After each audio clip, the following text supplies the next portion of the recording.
اچھا تھوڑا سا یہ جو وائس آف امریکہ کا ہے وہ کوئی میرے خیال میں آپ کا پسندیدہ پیریڈ نہیں تھا. جی اصل میں میری جو براڈ کاسٹنگ کی جو دنیا تھی میرے لیے وہ بی بی سی کی تھی، اور میں بی بی سی ہی جوائن کرنا چاہتا تھا. بی بی سی کے لیے کیونکہ بچپن سے میں سنتا آیا تھا بی بی سی کی اردو سروس، تو میری بڑی خواہش تھی کہ میں وہاں جا کے جوائن کروں، ان کے ساتھ کام کروں. یہ نہیں مطلب ایک خواب تھا میرا کہ کبھی یہ ہو سکے. تو جب میں بڑا ہوا ایم اے کر لیا، ایم اے بھی میں نے چونکہ صحافت میں کیا تھا تو مجھے لگتا تھا کہ اب میرے پاس یہ موقع ہے کہ میں اپنی مرضی کے ادارے میں کام کر سکوں. تو میں نے بی بی سی میں درخواست دی، کافی دیر تک اس کا جواب نہیں آیا. پھر اس دوران میں وائس آف امریکہ، ڈاچے ویلے، ان میں یہاں بھی میں نے درخواستیں دے دی کہ کہیں سے تو جواب آ گیا. تو وائس آف امریکہ کا جواب سب سے پہلے آ گیا. اس کی وہ چونکہ ایک طرح کا سرکاری ادارہ تو اس کی بہت لمبی چوڑے اس کی جو ہے نا فارمز فلنگ اور بڑی فارمیلٹیز بہت تھیں، اور سیکیورٹی کے بڑے مسائل تھے. لیکن ان سب سے گزر کے کوئی 11 مہینے میں وہ سارا پروسیس پورا ہوا. جب پورا ہو گیا تو بی بی سی کی کال آ گئی. میں نے کہا جی اب تو میں وائس آف امریکہ میں نے ہاں کہہ دی، میں جا رہا ہوں. ہاں یہ ہے کہ وہاں سے میں اپنا کانٹریکٹ ختم ہوتے ہی میں اس کو ایکسٹینڈ نہیں کروں گا، میں آپ کے پاس آ جاؤں گا بی بی سی میں. تو اس طرح پھر میں امریکہ چلا گیا. لیکن نہ مجھے امریکہ پسند آیا، نہ مجھے وائس آف امریکہ پسند آیا، نہ وہاں کا کوئی کلچر ولچر پسند اس آیا. کی کیا وجہ ہے؟ خیر ایک تو امریکہ نودولتیہ ملک ہے، اور وہاں پہ ابھی نودولتیہ پن اسی طرح موجود ہے جس طرح معاشرے میں ہمارے ہوتا ہے.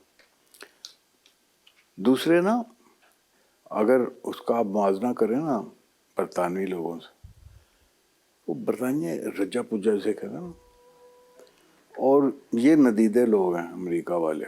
انہوں نے دولت نئی نئی دیکھی ہے اور ابھی تک اسے ایبزارب نہیں کر سکے اس دولت کی صورتحال کو. اب میں جب میں نے جوائن کیا جا کے وہاں تو شدید برف باری ہو رہی تھی اور ہر طرف برف پڑی ہوئی تھی.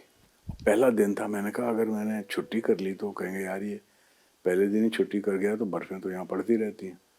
میں نے کہا جانا ہر صورت میں جانا. تو میں برف پھلانگتا پھسلتا ٹاپتا کسی طرح نا مین روڈ تک پہنچ گیا. وہاں جا کے دیکھا تو بسیں بھی بند ہیں، ٹرینیں بھی بند ہیں، اور سب کچھ بند ہے بالکل. میں نے کہا واپس گھر تو نہیں میں جاؤں گا، مجھے کسی نہ کسی طرح پہنچنا. تو ایک ٹیکسی مل گئی، اس سے بات چیت ہوئی، اس نے کہا جی لے جاؤں گا. خیر وہ اسے پتہ تھا برف کہاں کہاں کم ہے یا کس طرف سے راستہ کھلا ہوا، تو وہ مجھے زگ زیگ کرتا ہوا کسی طرح نا اس نے کوئی 2 گھنٹے میں مجھے پہنچا دیا. تو میں اپنی طرف سے تو بڑی ہیروئک انداز میں داخل ہوا کہ تالی بجے گی مجھے دیکھ کے اور لوگ کہیں جی واہ واہ اتنی شدید برف باری میں بندہ اتنی دور سے چل کے آ گیا.